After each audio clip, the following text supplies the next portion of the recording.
As a Tay cooker, I'm often asked what makes Tay cook real or why I believe that Tay cook is real.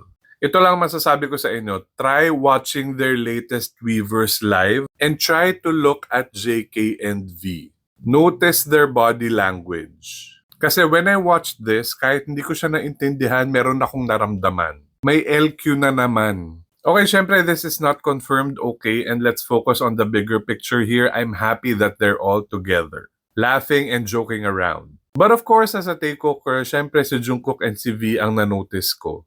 Their live was 12 minutes long. Hindi nagdikit yung dalawang yan. May instances na natatawa si Jungkook sa jokes ni V, but that's about it. And as you can see here on the first photo, this was the start of the live. He was here on this side of the frame.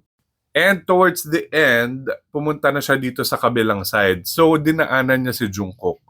Pero walang interaction yun. Hindi man lang niya hinawakan, hindi man lang niya tinapik. Kahit dito sa part na to, na bumalik ulit siya dito sa side na to, nothing. Si Jimin pa nga yung humawak kay V. Tapos dito, nung time na to, nung nandito pa siya sa side na to, JK kept looking at V. Kahit wala naman siyang ginagawa. Tapos nung umikot na siya pabalik dito sa side na to, nakatingin lang siya kay V the entire time. Pero si V hindi siya pinapansin. This is bringing me back to the days na pilit silang pinaghihiwalay ng staff. Or yung nagsushoot sila na may tampuhan. It's so obvious.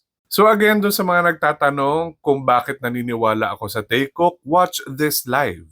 If you notice the same things that I noticed and feel the same things that I felt, then that's the answer. But if you think that there's nothing wrong with their interaction, that it's normal, then you're not a Tay cooker. It's that simple.